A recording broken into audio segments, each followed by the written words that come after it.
1,00,000 మంది శివభక్తులతో కలిసి మహారుద్రాక్ష పూజలో పాల్గొనండి. వెంటనే కాల్ చేసి మీ పేరును నమోదు చేసుకోండి.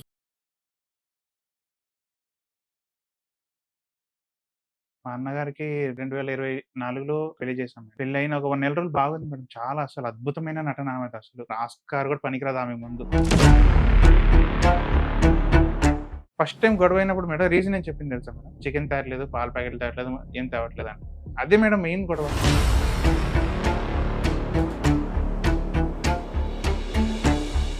పొద్దున్నెళ్ళి నైట్ 10కి వచ్చాడు. తిన్నావా? ఎలా ఉన్నావు? ఏం లేదు మేడం. నన్ను బస్ ఎక్కిస్తావా? ఎక్కివా. ఇదే మాట. ఏమన్నా కేసులు ఏమన్నా ఫైల్ చేసిందా? స్టేషన్ లో కేసు పెట్టలేదు, పిలిపించింది. 30 లక్షలు, 40 లక్షలు, ఇవే డిమాండ్ మేడం. మీరు సంతోషం కోసం 25 లక్షలు ఖర్చు పెట్టినప్పుడు వదిలించుకోవడానికి కనీసం ఎంతో కొంత రీజనబుల్ అమౌంట్ అయితే ఒకటి ఉంటది. ఫ్రీగా డైవర్స్ ఇవ్వడానికి ఏ అమ్మాయి రెడీగా ఉండదు ఈ రోజుల్లో. బలవంతంగా అమ్మాయిని కాపురానికి తెప్పించలేం. మీరు కొంచెం లీగాలిటీ తెలుసుకుంటే ఈ రోజున పరిస్థితులు ఇలా ఉన్నాయి అంతే. ఉన్నదే మీరిద్దరు బెంగళూరులో. ఏం జరిగింది అంత షార్ట్ టైమ్ లో? ఇష్టలేదు మేడం. తన ఇష్టం లేకుండా ఏ రోజు పడుకోలేదు, ఏమీ చేయలేదు. ఇప్పుడు ఏమంటున్నారు? ఇష్టం లేక పడుకున్నారు, నన్ను బలవంతం చేస్తారు. చిన్న మాటకి అడిగి మనం ప్రేమతో బుజ్జగిచ్చి చెప్పుకోవచ్చు కదమ్మా. పెళ్ళప్పుడు ఇంత ఉంది, ఆస్తి ఉంది అని చెప్పారు. అది తీసుకోరాలేదు నేను వెంటనే. కాదయ్యా, మీరు కాపురం నిలబెట్టుకుంటారో లేదో తెలియదు, నీకు ఆస్తి పంపకాలు చేసి ఇవ్వాలా? టూ మచ్ గా అనిపించట్లా మీకు?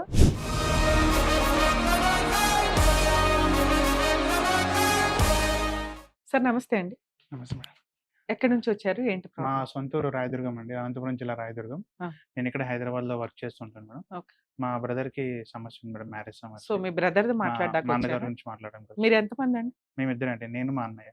ఆడపిల్లలు లేరా? ఆడపిల్లలే ఓకే. ఇద్దరం. మా అన్నగారికి 2024లో 24 ఆగస్టులో పెళ్లి చేశాం. పెళ్లయిన ఒక 1 నెల రోజులు బాగుంది మేడం. చాలా అసలు అద్భుతమైన నటన ఆమెది అసలు. మంచి మాటకి వెళ్తారు కదా మేడం.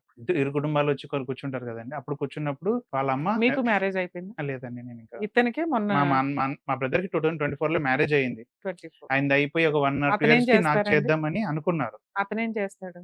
నా బెంగళూరులో ఇప్పుడు ప్రెసెంట్ ఈ డిప్రెషన్ లో జాబ్ కూడా లేదు మేడం. లేదు. ఇప్పుడు అమ్మాయి ఏం చేస్తుంది? వాళ్ళు ఎక్కడ వాళ్ళు? మ్యారేజ్ ముందు వరకు ఇక్కడ హైదరాబాద్ లో వర్క్ చేసేవాళ్ళు. షాప్ లో వర్క్ చేసేదంట. మాకంత ఓకే. క్లారిటీగా మా మదర్ కి తెలుసు క్లారిటీగా. సరే, మీ బ్రదరే రావచ్చు, లేకపోతే మీ అమ్మా నాన్న వస్తారు, మీరు ఎందుకు వచ్చారు? అంటే మా బ్రదర్ ఇంకా అప్పుడు బెంగళూరులో ఉన్నాడు. ఇంకా ఇప్పుడు ప్రెసెంట్ ఇచ్చిన యాక్సిడెంట్. సో ఇప్పుడు ఎమర్జెన్సీ ఫస్ట్ మీ అపాయింట్మెంట్ దొరికిందని నేను మాట్లాడడానికి వచ్చాను. నెక్స్ట్ టైం మా పేరెంట్స్ అందరూ వస్తారు. అయ్యో పర్లేదు సార్, ఏంటి మీరు వచ్చినా చాలు. ఎందుకంటే కష్టం ఎక్కడున్నా మా వంతు ప్రయత్నం మేము అదే మేడం. సాల్వ్ చేయడానికే చూస్తాం. సొల్యూషన్స్ తో కొన్ని అవుతూ ఉంటాయి. అవును. చూద్దాం. అసలు వాళ్ళు ఇప్పుడు మా బ్రదర్ టార్చర్ అనుభవిస్తున్నాడు మేడం. వాళ్ళ 24 లో మ్యారేజ్ 24 ఆగస్ట్ లో మ్యారేజ్ అయింది. ఒక 1 month అద్భుతమైన నటన అనమాట. ఆస్కార్ కూడా పనికిరాదు ఆమె ముందు. మంచి మాట కోసం మా పెద్దవాళ్ళు వస్తారు కదా. ఆవిడ అందరు కూర్చున్నారు. ఆ రోజు వాళ్ళ అమ్మ ఏడుపు. మేమేమి ఇచ్చుకోలేము. వాళ్ళ నాన్న లేరు మేడం. వాళ్ళ నాన్న చిన్నప్పుడు ఎక్స్పైర్ అయ్యారంట. సో ఆయన ఉద్యోగం వాళ్ళ మదర్కి వచ్చింది. మా వదిన వాళ్ళ మదర్కి వచ్చింది. సో అదే ఉంటారు వాళ్ళు ఎంతమంది మీ వదిన వాళ్ళు? వాళ్ళు ముగ్గురు మేడం. మేము చేసుకున్న ఆమె పెద్ద ఆవిడ. మిగతా మిగతా ఇద్దరు? ఇద్దరు, ఒక అమ్మాయి ఇంకో అబ్బాయి ఉన్నారు.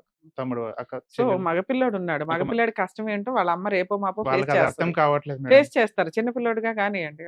తర్వాత ఆగస్ట్ లో మ్యారేజ్ అయ్యింది. ఒక 1 month ఇంట్లోనే ఉన్నారు.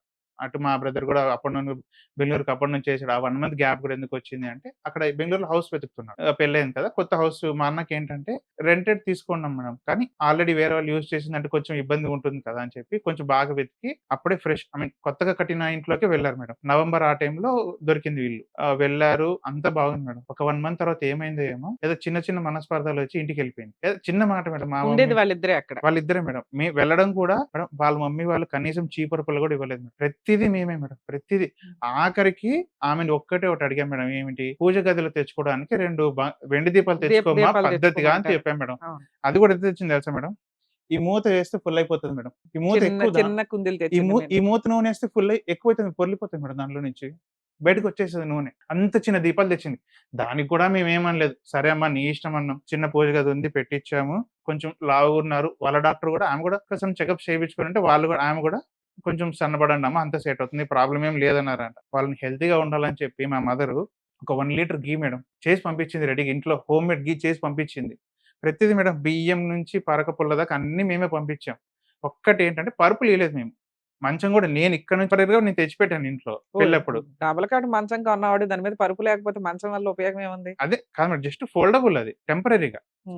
వాళ్ళు టెంపరరీగా ఉండడానికి కొనిచ్చాం. అది కూడా బెంగుళూరుకి తీసుకెళ్ళిపోయాము. వాళ్ళకే ఇచ్చేసాం, మీరే పెట్టుకొని ఇంట్లో ఏం చేస్తామని. అది కూడా తీసుకెళ్ళిపోయారు. అంటే ఇవన్నీ ముందే మాట్లాడుకుంటారు మీరు అన్న మంచి మాటల టైంలోనే. అన్ని మీరేం ఇప్పుడు ఇస్తారు, మీరేం గోల్డ్ పెడతారు, అదే వాళ్ళేం పెడతారు, ఇవన్నీ పెట్టుపోతలన్నీ అయిపోయినాయి మేడం. ఇవి కూడా ఎవరు మాట్లాడతారు? పరుపులు అవి కూడా ఎవరు మాట్లాడతారు మేడం చెప్పండి? పరుపుల గురించి ఎలా ఉంటుంది చెప్పండి? అంత మాట్లాడే అంతా కూడా సరే మీరు సంపాదించే సంపాదనకి ఇంటికి ఒక 1,00,000 రూపాయలు 2,00,000 పెడితే సామాన్ వచ్చేస్తాయి. వస్తుంది. ఇందులో అంత కష్టం ఏముంది మీకు? కష్టం ఏం లేదు మేడం. పద్ధతి అనేది ఉంటుంది. ఇప్పుడు అన్ని ఇచ్చాం, ప్రతిదీ మేమే ఇవ్వాలంటే మాకు కూడా ఎంత ఉంటుంది మేడం? ఇప్పుడు నేను ఉన్నాను, ఇప్పుడు నాకు మళ్ళీ రీసెంట్ జాబ్ వచ్చింది, సాలరీ కూడా అంత ఏం లేదు, ఏదో వస్తుంది, గెట్ ఆన్ అవుతున్నాను. మరి నాది ఉంటుంది, ఆయనది ఉంటుంది కదా. ప్రతిదీ ఇచ్చాం అని ఎలా అని చెప్పి ప్రతిదీ ఇస్తే ఇంకా వాళ్ళ సైడ్ నుంచి ఏముంటుంది మేడం? ఇంకా వాళ్ళకి వాషింగ్ మిషన్ ఇవ్వలేదంట, ఫ్రిడ్జ్ ఇవ్వలేదంట. ఇద్దరికి ఎందుకు మేడం అవన్నీ? ఓకే. వాళ్ళ బ్రదర్ వచ్చారంట మేడం ఒక రోజు బెంగళూరుకి. ఆమెకి పాల ప్యాకెట్ తెమ్మని చెప్పిందంట మా బ్రదర్. ఆయన వండుకొని వర్క్ ఫ్రమ్ హోమ్ లో ఉన్నాడు ఆయన. నీ లేదు నువ్వు తెచ్చుకో అంటే దానికి గొడవ. అప్పుడు 1 మంత్ తర్వాత మా బ్రదర్ వస్తే పాల ప్యాకెట్ తీసుకురా, డబ్బులు లేవంటాడు. మేడం నేను మా మదర్ కలిసి 10,000 నెట్ క్యాష్ పెట్టొచ్చాం మేడం ఇంట్లో. వచ్చేటప్పుడు డబ్బులు లేవంటుంది. ఫస్ట్ టైం గొడవ అయినప్పుడు మేడం రీజన్ ఏం చెప్పింది తెలుసా మేడం? చికెన్ తేవట్లేదు, పాల ప్యాకెట్లు తేవట్లేదు, ఏం తేవట్లేదు అంట. అదే మేడం మెయిన్ గొడవ. అదంట మెయిన్ గొడవ. అప్పుడు సరే అందరూ మా మీడియా తెచ్చేస్తే అయిపోద్ది కదా మేడం. ఆమె తెస్తే 2 ముక్కలు మించి తినదు మేడం ఆమె. సరే అలా అని చెప్పి తెచ్చిపెట్టాం, అది కూడా తెచ్చిపెట్టాం. చికెన్ పక్కన పెట్టిన పాల ప్యాకెట్లు అయితే రోజు మేడం, కావాలి కదా. పాల ప్యాకెట్లు ఏంటి మేడం? మరీ చిన్నపిల్లలా చేస్తుంది. జెప్టోలో పెడతావు 2 నిమిషాలు రాదా మేడం? అది కూడా నీ చేత చెప్పిద్దామని. ఎందుకని ఆ అమ్మాయి అంత అబ్నార్మల్ గా బిహేవ్ చేసి మేడం ఆమెకి మా ఈ రోజున దేంట్లో ఆర్డర్ చేసినా వెంటనే అదే మేడం, నీకు కిందికి వెళ్ళడం కూడా ఇష్టం లేకపోతే ఆర్డర్ పెట్టు, వాళ్ళే తీసుకొస్తారు. మా బ్రదర్ పాస్వర్డ్ తెలుసు, యూపీఐ పాస్వర్డ్ తెలుసు, ఏం తెలియదు మా బ్రదర్ది. సరే నీ దగ్గర లేవు అనుకో, క్యాష్ పెట్టాం కదా అక్కడే, అది వాడుకో, ఎవరు వద్దన్నారు. నీ దగ్గర లేదా ఫోన్ పే చేసుకొని, ఫోన్ పేలో చేసుకొని వాడికి చెయ్యి. అదంతా లేదు, పాల ప్యాకెట్ తేలేదని గొడవ పెట్టుకుంటాం. సరే ఫస్ట్ టైం వచ్చి వెళ్ళిపోయింది, అంతా అయిపోయింది. జనవరి ఆ టైంలో అనుకుంటా మా బ్రదర్ బయటకు వెళ్ళి వచ్చారు కస్టమర్ ని మాట్లాడడానికి అని చెప్పి. బయటకు వెళ్ళారు. మార్నింగ్ వెళ్ళారు మేడం. నైట్ 10 అయింది వచ్చేసరికి. అప్పటికి ఆ 2 to 3 days ముందు నుంచే ఇంటికి వెళ్ళాలి అంటుంది. మా అన్న వండుకొని సరే వీకెండ్ వెళ్దాము, సాటర్డే వెళ్దాము, నాకు ఇప్పుడు కుదరదు, సాటర్డే వెళ్దాము అని అన్నాడంట. లేదు నేను ఇప్పుడే వెళ్ళాలని పట్టించాను. సరే అని మా బ్రదర్ ఇట్లా వెళ్ళొచ్చేసరికి పొద్దున్న వెళ్ళి నైట్ 10కి వచ్చాడు. తిన్నావా, ఎలా ఉన్నావు, ఏం లేదు మేడం. నన్ను బస్సు ఎక్కిస్తావా ఎక్కివా, ఇదే మాట. అసలు సరే ఇప్పుడు ఎక్కిస్తానని ఎక్కించేసి నేను వెళ్ళిపోతాను, నన్ను వదిలే, నన్ను ఎక్కించి నేను వెళ్ళిపోతాను. అంతకుముందు మేడం ఎందుకు వెళ్తుంది ఊరికి అంటే నాకు హెల్త్ బాగాలేదు. సరే నీకు హెల్త్ బాగాలేదు, నేను చూపిస్తాను పద. బెంగళూరులో నీకు కొత్త, మాకు కాదు. మా రిలేటివ్స్ చాలా మంది బెంగళూరులోనే ఉన్నారు, వాళ్ళు అక్కడే సెటిల్డ్, కొంచెం డిస్టెన్స్ లో ఉన్నారు. ఇప్పుడు మా బ్రదర్ వర్క్ ఏరియాకి తగ్గట్టుగా తీసుకున్నారు ఆయన. కొంచెం డిస్టెన్స్ లో ఉన్నారు, నీకు తీసుకెళ్తారు పదా. వాళ్ళకు కూడా తెలిసిన ఉంటారు కదా డాక్టర్స్, ఫ్యామిలీ డాక్టర్స్. అక్కడికి వెళ్దాం అంటే లేదు, నేను మా ఊరు డాక్టర్కే వెళ్తాను, అక్కడికి వెళ్ళదంట. ఇట్లా చాలా ప్రాబ్లమ్స్ మేడం. ఇప్పుడు మా మదర్ కాల్ చేసినప్పుడు నాకన్నా ఆవిడ ఎక్స్ప్లెయిన్ చేశారు బాగా. ఎప్పటిదాకా కలిసి ఉందండి ఆవిడ? 2 months కూడా సరిగ్గా లేదు మేడం. అప్పుడు ఇందాక చెప్పాను కదా వెళ్ళిపోయింది, అమ్మాయి బయటకు వచ్చింది ఎప్పుడు? ఇప్పుడు చెప్పాను కదా మేడం. అప్పటి నుంచి ఇప్పటిదాకా మళ్ళీ అడుగు పెట్టలేదు మేడం మా ఇంట్లో. 1.5 year పైన అవుతుంది, ఆల్మోస్ట్ పైన ఎక్కువ అయిపోయింది మేడం. హలో అమ్మా, మేడంతో మాట్లాడతారు చూడు. మేడం నమస్తే అండి, అడ్వకేట్ రమ్య అని మాట్లాడుతున్నా. నమస్తే మేడం, చాలా చాలా థ్యాంక్స్ మేడం, ఎన్ని రోజుల నుంచి ఎదురు చూసాము. అసలు ఏంటమ్మా, అసలు 2 months లోనే 3 months లోనే అమ్మాయి వెళ్ళిపోవడానికి రీజన్ ఏంటి? అదే మేడం, మేము దానితోనే సతమతం అయిపోతున్నాం మేడం. అసలు ఆ 2 months లో కూడా మా దగ్గర లేదు మేడం మా పాప. ఏమన్నా కేసులు ఏమన్నా ఫైల్ చేసిందా? ఏమి మాత్రం కేసు ఫైల్ చేయాలని కేసు పెట్టింది మేడం. అట పోలీస్ స్టేషన్ స్టేషన్ లో కేసు పెట్టలేదు, పిలిపించింది. అప్పుడు వాళ్ళ ఊర్లో ఓన్ ఊర్లోనే పిలిపిస్తే అటుకి పోయినాము. అటుకి పోతే వాళ్ళు అంత మేము చెప్పింది ఇంటి, వాళ్ళు చెప్పింది ఇంటే వాళ్ళని తిట్టి పంపించారు మేడం. మేము చెప్పిందంతా చూసి తిట్టి పంపిస్తే ఇట్లంతా చేసుకుంటే ఎట్లా, చిన్న వయసు అది ఇది అంటే నేను పోయలేదంటే మరి అది ఏం చేస్తారంటే కాంప్రమైజ్ అవుతామని చెప్పి బయటకు వచ్చేసినారు మేడం. ఓకే, కాంప్రమైజ్ అంటే మ్యూచువల్ డైవర్స్ కోసమా? మ్యూచువల్ డైవర్స్ అది ఏమో తెలియదు మేడం. మీరు కాంప్రమైజ్ అవుతాము, మేము బయట పెద్ద మనుషుల ద్వారా సెటిల్మెంట్లు చేసుకుంటాము అని వచ్చినారు మేడం. వచ్చాం మేడం. వచ్చిన తర్వాత రేపు మర్నాడు చెప్పు పంపిస్తామన్నాడు. ఇప్పటికి నెల అయింది మేడం, అస్సలు లేదు మేడం. మాకి అక్కడ తెలిసిందే వాళ్ళు ఉంటే వాళ్ళ ద్వారా ఏమంటారు ఏమి అంటే మరే డబ్బులు మేడం, 30 లక్షలు 40 లక్షలు ఇవే డిమాండ్ మేడం. మానసికంగా అతన్ని వేధించి పెడుతున్నారు మేడం మమ్మల్ని. అసలు మేడం ముట్టుకున్నా తప్పు, వాడు మామూలు గ్యాస్ వదిలినా కూడా తప్పు అంటుంది మేడం. పోతాడు మేడం అబ్బాయి. మేడం ఆగస్ట్ లో పెళ్లి చేసాము. ఆగస్ట్ ఎండింగ్ లో పెళ్లి చేసాము. అక్టోబర్ లో అంతా అక్కడ ఇక్కడ తిరిగిలాడినారు మేడం. ఆ, దేవుడి పంట ఆటికి ఇటుకి మా ఇంటికి వాళ్ళ ఇంటికి తిరిగింది. ఉమ్, నవంబర్ లో 8వ తారీఖు పోయి బెంగళూరులో సంసారం పెట్టించాను మేడం. ఇల్లు ఉమ్, చూసొచ్చాము. ఉమ్, ఇల్లు చూసొచ్చి బెంగళూరులో జాబ్ చేసింది మేడం బాబు. ఓకే. చూస్తే అక్కడ పోయి 8వ తారీఖు చూసి ఇల్లు పాలు పొంగిచ్చి వచ్చినాం సార్. ఆ పాలు పొంగిచ్చిన మరుసటి రోజు బాబుకి పూణేకి 10 రోజులు ట్రైనింగ్ రావాలా అని కాల్ వచ్చింది మేడం. ఓకే. ఇంకా అప్పుడు కాల్ వచ్చిన తర్వాత బాబు ఇంకమ్మా ఇప్పుడు అయ్యలేదు కదా, నేను ట్రైనింగ్ పోయి వచ్చినాక సామాన్లు వేసుకొని వస్తాం ఒకేసారి అని చెప్పి సరే అని చెప్పి బాబు వదిలిపెట్టి పోయినాడు మేడం. ఉమ్, వచ్చింది నాయనకి మా ఊరికి వచ్చింది. వచ్చినాము 2 రోజులు ఉంది మేడం. నేను ఊరికి పోతానంటే నేను కూడా ఒకతే ఉంటుంది కదా, ఏం చేస్తుందో పోనీలే కొత్తగా కదా అని పంపించాను మేడం. ఓకే. ఉమ్, పోయింది. మళ్ళా వచ్చినాక మళ్ళా మేడం ఏమేమి ఇలేదు మేడం మాకు వాళ్ళు అదేలే. లేదు. ఉమ్, ఏది అంత బీదోళ్ళని ఏడ్చి మమ్మల్ని మోసం చేసేస్తారు మేడం. నేనే బంగారు పెట్టి నేనే పెళ్లి చేసుకొని అంతా నేనే చేసింటే ఇప్పుడు ఇది పెట్టింది మేడం. అంతా మాట్లాడి మా దగ్గర అది లేదు ఇది లేదు ఊరికే అల్గర్ మాటలు మేడం. ఆయమ్మ మా దగ్గరే లేదు, నేను మా ఆయన ఆయమ్మను బయటికి నూకినామంట. ఆయమ్మ మా దగ్గర లేదు. కామన్ గా కేసులు వేసేటప్పుడు కంప్లైంట్లు ఇచ్చేటప్పుడు అలా పెడతారమ్మా. మిమ్మల్ని ఇబ్బంది పెడితేనే కదా మ్యాటర్ సెటిల్మెంట్ అవుతుంది, కాంపెన్సేషన్ కానీ ఏదన్నా వస్తాయి అన్న ఉద్దేశంతో ఫ్యామిలీ మెంబర్స్ అందరి పేర్లు కామన్ గా పెడతారు. ఆ డ్రాఫ్ట్లు అవి చూసి మీరు కంగారు పడకండి. సరే, ఒకసారి మీ అబ్బాయితో కూడా మాట్లాడతానమ్మా, మీ పెద్ద అబ్బాయితో. అతను ఏం చెప్తాడో చూసి దాన్ని బట్టి డెసిషన్ తీసుకుందాం. ఓకే. ఏదో ఒకటి దయచేసి మేడం మాకు దాని నుండి విముక్తి కలిగించండి మేడం. సాల్మకి అట్లాగే మా వంతు ప్రయత్నం చేస్తాం. సరే. వచ్చేలేదు అంటుంది మేడం. రాకపోయినేమో రాసిచ్చిపోతే అయిపోయి కదా మేడం మాకి. అదే. ఫస్ట్ కానీ రాసి లీగల్ ప్రాసెస్ లో అమ్మా ఆవిడ కేసులు వేస్తే మీకు అడ్వకేట్ ఖర్చులు, టైము ఇవన్నీ ఉంటాయి. మీరు సంతోషం కోసం 25 లక్షలు ఖర్చు పెట్టినప్పుడు వదిలించుకోవడానికి కనీసం ఎంతో కొంత రీజనబుల్ అమౌంట్ అయితే ఒకటి ఉంటది. ఫ్రీగా డైవర్స్‌లు ఇవ్వడానికి ఏ అమ్మాయి రెడీగా ఉండదు ఈ రోజుల్లో. ఆ బేసిక్ కొంచెం ఆలోచించండి. కోర్టుల చుట్టూ తిరగడం కంటే ఓ రూపాయితో దరిద్రం వదులుతదంటే అలా వదిలించుకోవడానికి చూడండి. మేడం అలానే అమ్మాయి 30 లక్షలు, 20 లక్షలు అంటే దానికంటే ఫైట్ చేయడం బెటర్. కాదు మేడం, అట్లని పెద్ద మనుషులమ్మా కోర్టుకు పోయేదొద్దు. కాంప్రమైజ్ కనీసం లాస్ట్ కి అవి ఇచ్చినారు కదమ్మా, అది ఇచ్చేసమ్మా వాళ్ళకి పాడైపోని అంటే నేను అక్కడ కూడా ఓకే చెప్పినాను మేడం. అదేలే. దానికి కూడా లేదు. 25 లక్షలు ఈ మా అక్క కన్నెత్తం పోయింది. కన్నెత్తం ఎవరు తెచ్చిస్తాడు అంటాడు మేడం దాని తమ్ముడు. అమ్మ లీగల్ ప్రాసెస్ లో ఇలాగే వస్తాయి తల్లి. మీకు ఆడపిల్ల ఉంటే మీరు ఇలాగే మాట్లాడతారు. ఇక్కడ ఏంటంటే ఆళ్ళు ఇచ్చిన దానికి డబల్ ఇచ్చి వదిలించుకోవడం అనేది ఒకటి కామన్ గా. అలా అని ఆవిడ 20 లక్షలు, 15 లక్షలు అనేది కరెక్ట్ కూడా కాదు. మీరు కనీసం ఆళ్ళు ఇచ్చినయి ఆళ్ళకి ఇవ్వడం కోసం కాదు. డబల్ ఇవ్వడానికి ఏమన్నా ప్లాన్ చేయండి. అది కూడా ఇప్పుడే కాదు, నేను చెప్తాను ఫైనల్ గా. ఆలోచిద్దురు గాని. నేను ఒకసారి మీ అబ్బాయితో కూడా కాదు మేడం, నేను ఇన్ని లక్షలు ఖర్చు పెట్టి పెళ్లి చేశాను కదా మేడం, నేను ఎక్కడ పోలే మేడం మేడం. మనం ఏమన్నా కేసులు వేయడానికి అవకాశం ఉంటదా? ఉండదండి. వేస్తే డైవర్స్ కేసు వేయాలి, లేదా కాపురానికి రాని వేయాలి. బలవంతంగా అమ్మాయిని కాపురానికి తెప్పించలేం. మీరు కొంచెం లీగాలిటీ తెలుసుకుంటే ఈ రోజున పరిస్థితులు ఇలా ఉన్నాయి అంతే. ఒకప్పుడు లా ఎలా ఉండేది? లేడీస్ లోపలేసి కిరసనాలేసి తగలేసిన రోజులు అవన్నీ. ఆ రోజు నుంచి ఈ రోజున ఆ అమ్మాయికి ₹1 ఇచ్చి వదిలించుకోవాలా? ఆవిడే వద్దు మొర్రో అని బయటికి వెళ్ళిపోయినా, ఆళ్ళే ఎవరితోనన్నా లేచిపోయి వెళ్ళిపోయినా చేయగలిగే ప్రాసెస్ ఏమీ లేదు. ఈ ప్రెజెంట్ లా అండ్ ఆర్డర్ ఏముందో ఆ రూల్స్ మనం ఫాలో అయితే కొంచెం లీగల్ గా దరిద్రం వదిలించుకోవడానికే చూసుకోండి. తక్కువలో తక్కువ. ఆవిడ అడిగే అమౌంట్ కాకుండా. వందనాలు మేడం. మాకు దాన్ని దరిద్రం వదిలిస్తే గిన మాకి ఇంక జన్మ జన్మాలకి మీకు రుణపడి ఉంటాం మేడం. అట్లాగే అమ్మా, నా వంతు ప్రయత్నం చేస్తాం. మీరు టెన్షన్ తీసుకోకుండా ఆరోగ్యం జాగ్రత్త. మా మీ brother బ్రదర్ తో phone. మాట్లాడించు. సరే, ఒక నిమిషం. చింటూ రమ్య మేడం గారు మాట్లాడతారంట, మాట్లాడొచ్చు సార్. సార్ నమస్తే అండి. మేడం నమస్కారం మేడం. ఉన్నదే మీరిద్దరు బెంగళూరులో. ఏం జరిగింది అంత షార్ట్ టైమ్ లో? మేడం ఏం జరిగింది ఏంటన్నా, జస్ట్ ఉన్నదే పోయాము 1 మంత్ నుంచి. ఉమ్, జస్ట్ ఒక రోజు చిన్న మాటకి అడిగి మనం తీసుకొని వెళ్ళిపోయింది. ఉమ్, రాత్రి 12 గంటలప్పుడు వచ్చి వాళ్ళు గొడవ పడి వెళ్ళిపోయారు. తర్వాత మళ్ళీ మాట్లాడాము మేము. అసలు ఏ విషయాల మీద మీకు గొడవలు జరిగేవి? ఈ రోజున ఆడపిల్లలు దొరకడమే అంతంత మాత్రం ఉంది. దొరికిన అమ్మాయి అడ్జస్ట్ అయ్యి కాపురం చేయడం ఇంకొంచెం గొప్ప. ఏం జరిగింది మీ ఇద్దరికి? ఇక్కడ అత్తమామల హెరాస్మెంట్లు లేవు, ఏమీ లేవు. వాళ్ళ లైఫ్ వాళ్ళు ఎక్కడో బతుకుతున్నారు. ఉన్నది మీరిద్దరు హ్యాపీగా ఎంజాయ్ చేయాలా? ఏమీ లేదు మేడం, అసలు వాళ్ళు ఏమనుకున్నారో తెలియదు మేడం. అమ్మాయి మనసులో ఏముందనేది ఏమీ చెప్పలేదు. ఉమ్, ఏం చెప్పలేదు. రెండోసారి ఇదే మేడం, ఏమంటే ఇప్పుడు ఏమంటే నాకు నమ్మకం లేదు అంటుంది. అది ఏ రకంగా ఆమెకు నమ్మకం కలిగేయాలో ఏ విషయం మీద నమ్మకం లేదు? ఈ భర్త ఏ నమ్మకం కలిగించాలి? ఏమీ లేదు మేడం. వాళ్ళకి కొద్దిగా అంటే పెళ్ళప్పుడు ఇంత ఉంది, ఆస్తి ఉంది అని చెప్పారు. ఉమ్. అది తీసుకోరాలేదు నేను వెంటనే.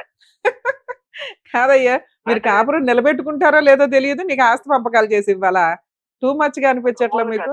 నిజంగా మేడం. ఆ! వాళ్ళ అమ్మ, మా భార్య వాళ్ళ అమ్మకైతే మెయిన్ ఇంటెన్షన్ అదే. ఆమెకి అదే. ఈ పాపని అదే ఆ మైండ్ ఏమంటారు అది హ్మ్. బాగా మోటివేట్ చేసి కూర్చోబెట్టేశారు మేడం. ఇప్పుడు ఒకవేళ నేను ఆ అమ్మాయికి ఫోన్ చేస్తే ఆళ్ళు మీ మీద ఏం మేడం. చెప్తారు? ఎలిగేషన్స్. అదే సెక్సువల్ హెరాస్మెంట్ చెప్తారు. ఇంకా సెక్సువల్ హెరాస్మెంట్ ఉందా లేదా? Sexual madam. తన ఇష్టం లేకుండా ఏ రోజు పడుకోలేదు, ఏమీ చేయలేదు. ఇప్పుడు ఏమంటున్నారు, ఇష్టం లేక పడుకున్నారు, నన్ను బలవంతం చేసినారు. హ్మ్. అది ఏమంటారు గోడకేసి అడిగినారు. ఓకే. అదన్నీ చెప్తాను. అప్పుడు నచ్చకపోతే మీరిద్దరూ ఏ హనీమూన్‌కో ఎళ్లి ఒకళ్ళనొకళ్ళు అండర్‌స్టాండ్ చేసుకునేలాగా ఉండాలా? ఫోర్సిబుల్‌గా అయితే ఎక్కడ ఉండదు కదా! మరి దానికి కౌన్సెలింగ్ ఇవ్వచ్చు కదా చెప్పారు. అమ్మాయికి మీరు. ఆ అమ్మాయి ప్రేమతో కూడా బుజ్జగిచ్చి చెప్పుకోవచ్చు కదమ్మా! మేడం అసలు ఆ మాటే అమ్మాయి నా దగ్గర ఉన్నప్పుడు ఎంత ప్రేమగా ఉంటుందో అంత ఆ! ప్రేమగా ఉంది ఓకే. మేడం. అంటే ఇప్పుడు ఎలిగేషన్ అబద్ధం. ఊరికే కావాలని అబద్ధం అదే. మీ పరువు తీయడం ఆ కోసమని ఇలాంటి పరువు ఎలిగేషన్ తీయడం ఏస్తది. కోసం ఓకే. ఇలా చేస్తారు. ఓకే. నా దగ్గర ఉండి ఎంత ప్రేమగా అంత ప్రేమ ఉంది. మ్యారేజ్ కి ముందు నువ్వు కలిసాము. అక్కడే హైదరాబాద్ లోనే తను జాబ్ చేసుకుంటుంది. హ్మ్. మ్యారేజ్ ముందు కూడా రా, నాకు ఇక్కడ రావాలా చూడాలనిపించింది. దాంతో అంటే మ్యారేజ్ ముందు కూడా వెళ్ళాను. హ్మ్. యాక్చువల్లీ చెప్పాలంటే మ్యారేజ్ ముందే అరౌండ్ 1 lakh వరకు ఖర్చు పెట్టేసాను. 1.5 వరకు. అబ్బా! హ్మ్. ఆ! అడిగినవన్నీ పోయినాము, వచ్చాము. అక్కడ వచ్చి ఫ్రెండ్ బైక్ తీసుకొని ఏం కావాలో అన్ని కొనిచ్చాను. హ్మ్. అన్ని చేసాము. అన్ని జరిగింది. అప్పుడు సరే ఇప్పుడు బాగుంది. విడిపోయి 1 ½ ఇయర్ అయ్యింది. మీ ఇద్దరి మధ్య ఏదైనా బాండింగ్ ఉంటే మీరే ఫోన్ చేసి మేడం. రొమాంటిక్‌గా మాట్లాడో ఇంకో రకంగానో అమ్మాయిని మళ్ళీ వెనక్కి తెచ్చుకోపోయారా? ఎందుకు ఆగిపోయారు ఇప్పటిదాకా? అంటే మేడం వెనక్కి తెచ్చుకునే ఎందుకంటే ఇప్పుడు ఉద్దేశం లేదా మీకు? వెనక్కి తెచ్చుకోవడానికి చాలా ఉంది మేడం. నేను అందుకోసం చెప్పేసి పర్సనల్ గా గానీ నేను ఫస్ట్ చాలా వరకు ట్రై చేశాను మేడం. హ్మ్. ఫోన్ చేశాను. అంతకుముందు మాట్లాడాను. ఏదన్నా లేదు నాకు అనుకోలేదు. నాకు ఫోన్ చేసి నువ్వు రావద్దు, ఫోన్ చేయొద్దు, పెట్టేసి అని చెప్పి ఫోన్ కట్టేస్తుంది.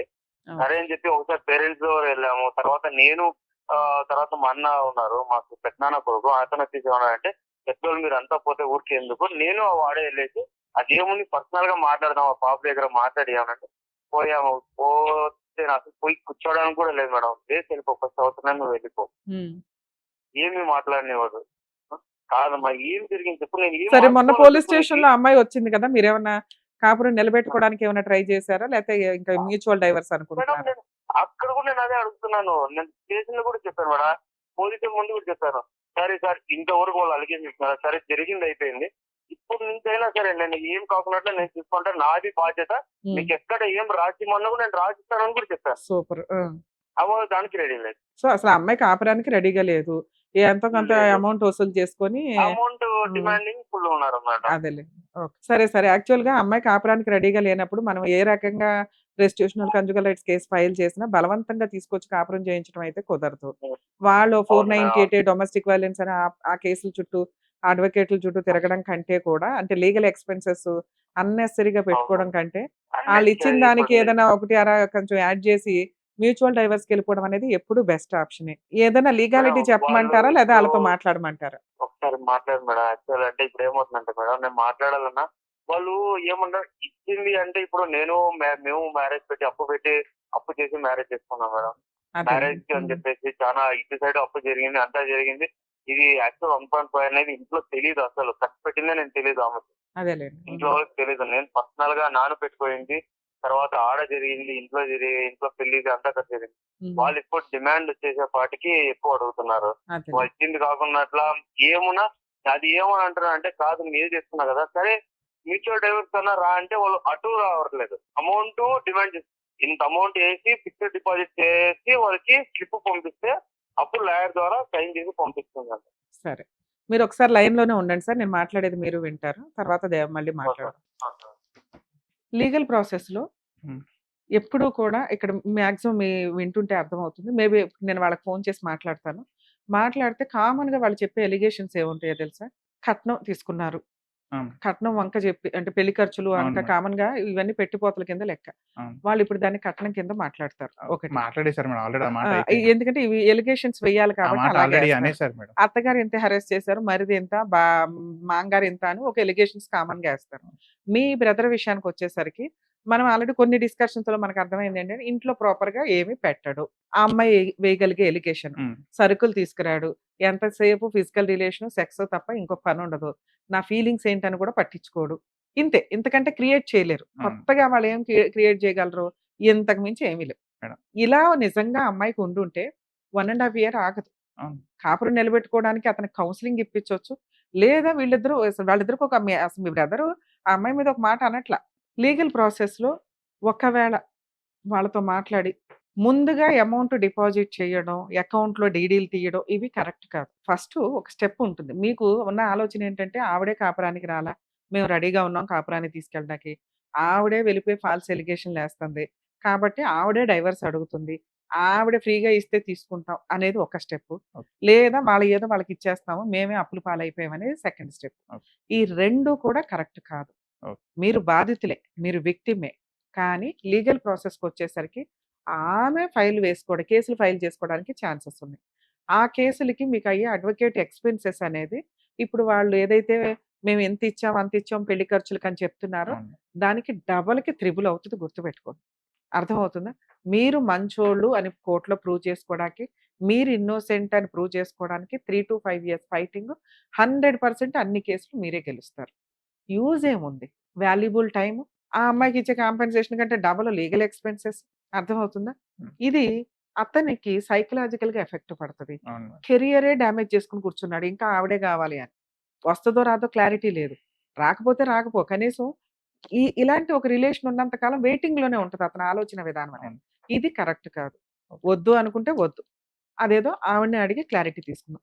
ఒకవేళ వాళ్ళు మాకు 20,00,000 కావాలి, 15,00,000 కావాలి, లేదా ముందే ఫిక్స్డ్ డిపాజిట్ చేసి ఇవ్వండి అంటే ఇది కరెక్ట్ కాదు. మాక్సిమం మ్యాటర్స్ సెటిల్‌మెంట్‌లు ఎట్లా ఉంటాయంటే పెద్ద మనుషుల దగ్గర గాని, మీ అడ్వకేట్‌ల దగ్గర గాని, పోలీస్ స్టేషన్‌లో గాని ఎక్కడ మాట్లాడుకున్నా ఒక అగ్రీమెంట్ రాసుకోవాలి ఫస్ట్. దాన్ని మెమో ఆఫ్ అండర్‌స్టాండింగ్ అంటారు. ఇదిగోండి 5,00,000కి ఫుల్ అండ్ ఫైనల్ సెటిల్‌మెంటు. ఫ్యూచర్‌లో ఆవిడ ఈయన మీద ఏ కేసులు వేయకూడదు. ఈయన ఆవిడ మీద ఏ కేసులు వేయకూడదు. ఈ 5,00,000లో 2,00,000 డీడీ రూపంలో గాని, ఆన్‌లైన్ ట్రాన్స్‌ఫర్ గాని, క్యాష్‌లు ఇవన్నీ పెట్టుకోకండి. దండగా ఎవిడెన్స్‌లు ప్రాపర్‌గా ఉండవు. సో, కోర్ట్‌లో మ్యూచువల్ డైవర్స్ ఫైలింగ్ రోజు ఒక 2,00,000 క్లోజింగ్ రోజు రిమైనింగ్ 3,00,000 డీడీ రూపంలో ఇవ్వడం. ఫస్ట్ అప్పుడు బయటకొచ్చి కోర్ట్‌లో ఇస్తారు. సిగ్నేచర్‌లు, ఫైలింగ్‌లు అన్నీ అయిపోయినాక వాళ్ళ అడ్వకేట్ కూడా ఉంటారు కాబట్టి అది ఎవిడెన్స్ కింద లెక్క. సెకండ్ ఇన్‌స్టాల్‌మెంట్ ఇచ్చేటప్పుడు జడ్జ్ గారి ముందే ఇస్తారు. దాన్ని ఎవిడెన్స్ డిపోజింగ్ ఆఫ్ ఎవిడెన్స్ అంటే మీ ఎవిడెన్స్‌ని చెప్పడం. మాకు మ్యూచువల్ డైవర్స్ ఇష్టమేనండి అని. అప్పుడు జడ్జ్ గారు అడుగుతారు. అమ్మ నీకు రావాల్సిన అమౌంట్ వచ్చిందని. కొన్ని కోర్ట్స్‌లో అడుగుతారు. కొన్ని కోర్ట్స్‌లో దీన్ని పట్టించుకోరు. బయటే చూసుకోవాలి మీరు ఆ పంచాయతీ అంతా. అందుకే ఎంఓయూ ప్రాపర్‌గా ఉండాలి. మెమో ఆఫ్ అండర్‌స్టాండింగ్ రాసుకున్నాక మీరు లోనే పెట్టుకుంటారో ఏదో ఇన్‌స్టాల్‌మెంట్ ప్రకారం ఫస్ట్ 2,00,000 అరేంజ్ చేసుకుంటారు. రిమైనింగ్ క్లోజింగ్‌కి ఒకప్పుడు 6 మంత్స్ టైమ్ ఉండేది మ్యూచువల్ డైవర్స్‌కి. ఇప్పుడు ఒకవేళ రీజనబుల్ కేసులు అనుకుంటే అడ్వాన్స్‌మెంట్ చేస్తారు. 1, 2 మంత్స్‌లో కూడా మ్యూచువల్ డైవర్స్ అయిపోతూ ఉంటాయి. ఆ టైంకి రిమైనింగ్ బ్యాలెన్స్ రెడీ పెట్టుకొని డీడీ రూపంలో కోర్ట్‌లో జిరాక్స్ కాపీలు సబ్మిట్ చేయడం వల్ల కొంత ఎవిడెన్స్ డాక్యుమెంట్ కింద ఉంటది. జిరాక్స్ తీసుకోకపోయినా ప్రాబ్లమ్ లేదు. టెన్షన్ పడకండి. MoU 1/4 amount mutual divorce filing అప్పుడు, రిమైనింగ్ అమౌంట్ మ్యూచువల్ డైవర్స్ క్లోజింగ్‌కి పెట్టుకోండి. ఇలా టెన్షన్ ఉన్న కేసు. కామన్‌గా ఎట్లా ఉంటాయంటే 50% ఫైలింగ్‌కి, 50% క్లోజింగ్ అప్పుడు ఉంటాయి. అది బెటర్ సెటిల్‌మెంట్ కింద లెక్క. కొంచెం ఈళ్ళని నమ్మడానికి ఉండదు కాబట్టి ఇప్పుడు మీ అవును. కేసులో, కొంచెం డౌట్ ఉన్న కేసుల్లో అయితే ఇట్లా 1/4 స్టార్టింగు, 3/4 లాస్ట్‌లో పెట్టుకుంటే, కొంత అమౌంట్ తీసుకొని ఆ అమ్మాయి రివర్స్ అయితే, ఇప్పుడు సుప్రీం కోర్ట్ జడ్జిమెంట్ క్లియర్‌గా ఒక కేసులో లేటెస్ట్ జడ్జిమెంట్ అండి. ఎంఓయూ రాసుకున్న తర్వాత సగం అమౌంట్ తీసుకోనో, కొంత అమౌంట్ తీసుకోనో అమ్మాయి రివర్స్ అయితే, రిమైనింగ్ అమౌంట్ కోర్ట్‌లో డిపాజిట్ చేసి మీరు డైవర్స్ క్రుయాలిటీ గ్రౌండ్ మీద తీసేసుకోవచ్చు. మళ్ళీ మిగతా ప్రాసెస్‌లంతా పెద్దగా యూజ్ అవ్వదు. ఒక్కసారి ఎంఓయూకి ఒబే అయిన అమ్మాయి, ఒబే అయినట్లే లెక్క. అది అబ్బాయి అయినా, అమ్మాయి అయినా. ఈ ప్రాసెస్‌ని ఫాలో అవ్వాలి. అందుకే మెమో ఆఫ్ అండర్‌స్టాండింగ్‌కి ఎక్కువ పవర్స్ ఉంటాయి. కనీసం మ్యూచువల్ డైవర్స్ వచ్చే వరకన్నా. లేదా అదొక ఎవిడెన్స్ డాక్యుమెంట్ కింద యూజ్ అవుతుంది. ఎందుకు ఈ మ్యారేజ్‌లు ఇంతలా ఫెయిల్ అవుతున్నాయి? ఒక అబ్బాయి పెద్ద కొడుకు ఇంటికి మంచిగా గ్రాండ్‌గా పెళ్లి చేయాలని తల్లిదండ్రులు అప్పు చేసి మరీ గ్రాండ్‌గా చేశారు.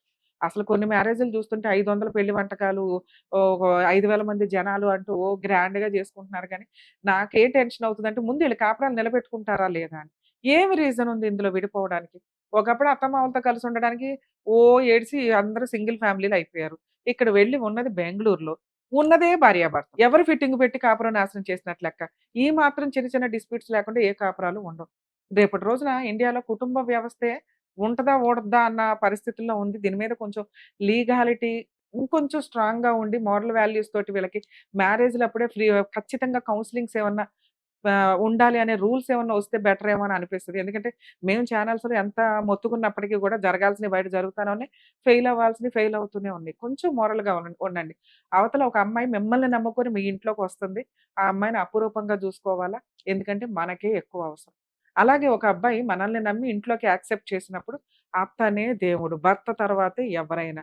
అత్తమామల తర్వాతే ఎవరైనా అని అనుకుంటే, కనీసం అత్తమామలకు మీరు పెద్దగా సేవలు చేసినా చేయకపోయినా భర్తకి ఇంపార్టెన్స్ ఇచ్చారంటే, మీ కుటుంబం అనేది ముందుకెళ్తది. రేపటి రోజున పిల్లలకి అమ్మా, నాన్న అంటే ఎక్కడో పాతకాలం సినిమాలు చూసుకునేలాగా స్టోరీ అయిపోతది. ఇప్పుడంతా అందరం పాతవి జూసి, ఒకప్పుడు ఈ ల్యాండ్‌లైన్ ఫోన్ ఉంది. ఒకప్పుడు ఇంగ్లాండ్ లెటర్ ఉంది అని చెప్పినట్టు, ఒకప్పుడు అమ్మా, నాన్న కలిసుంటే వాళ్ళంట అని ఆశ్చర్యపోయే సంఘటనలొస్తే బాగుండదేమో ఆలోచించండి. సార్ మీ కేస్‌లో ఒకసారి అమ్మాయితో మాట్లాడదాం. సరే. వాళ్ళేమంటారో చూసి మిగతాది సరే డెసిషన్ మేడం, తీసుకుందాం. మాట్లాడు.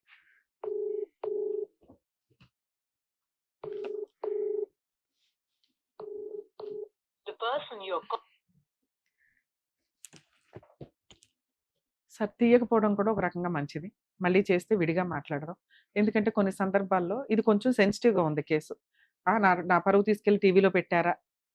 మేడం ఆల్రెడీ ఒకసారి ఇంటి దగ్గర మాట్లాడినందుకే మా పరువంతా తీసేశారు అంటుంది. మీరు ఒక అబ్బాయి బాధని పబ్లిక్‌కి తెలియజేశారు. అవును. బయట ప్రపంచం ఎట్లా ఉందనే దానికి కొంచెం జెంట్స్ జాగ్రత్త పడతారు. అలాగే సెటిల్‌మెంట్‌లు చేసుకోవడానికి మీలాంటి వాళ్ళు కొంత అమాయకంగా ఇందాక మీ అమ్మగారు మీరు మాట్లాడినట్లే ఆ అమ్మాయి తప్పు, ఆ అమ్మాయి ఎళ్ళిపోయింది కాబట్టి మనం ఎందుకివ్వాలి? నిజమే లాజిక్. కానీ లీగల్ ప్రాసెస్‌లో ప్రెజెంట్ ఉన్న సిట్యుయేషన్‌కి ఇందాక మీకు అందుకనే అంత ఎక్స్‌ప్లెయిన్ చేశా. అవును. ఆ లీగల్ ఎక్స్‌పెన్సెస్ దిష్టి తీసి ఇప్పుడు మొహాన పడేస్తే పీడ వదులుతది అని.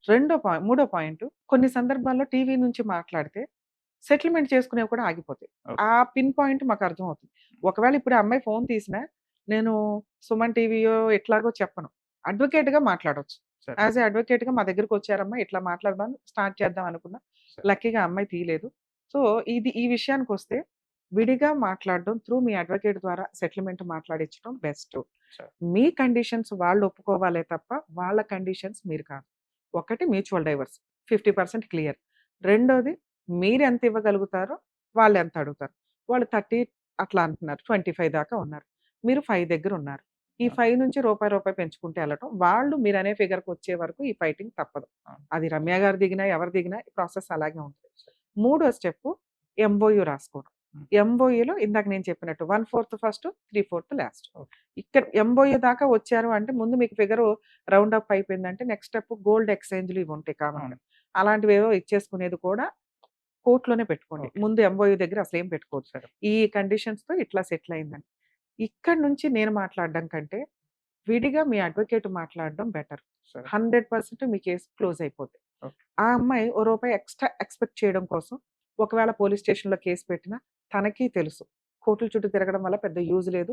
2 మంత్స్ మ్యారిటల్ రిలేషను, 2 ఇయర్స్ సెపరేషన్‌లో అద్భుతాలు జరుగుతాయని ఆవిడ అనుకోదు. మీకెట్లా లీగల్ ఎక్స్‌పెన్సెస్ ఉంటాయో ఆవిడకి ఉంటాయి. ఒక్క పోలీస్ స్టేషన్ కేసులో ఏమైనా తక్కువగా ఉంటే ఉండొచ్చు, ఉండకపోవచ్చు. అమ్మాయి కంప్లెయింట్ కాబట్టి. సో, మీ కేసులో నేను బెస్ట్ సజెషన్ తీసుకోవడం ఏంటి అంటే మ్యూచువల్ సెటిల్‌మెంట్‌కెళ్ళండి. ఇందాక నేను చెప్పిన ఫిగర్‌లో ఉంటే సెటిల్‌మెంట్‌కెళ్ళండి. నేను చెప్పిన రూల్ ప్రకారం మీ అడ్వొకేట్ ద్వారా ప్రొసీడ్ అయితే బెటర్. ఓకే. మేము రింగ్ ఇచ్చాం.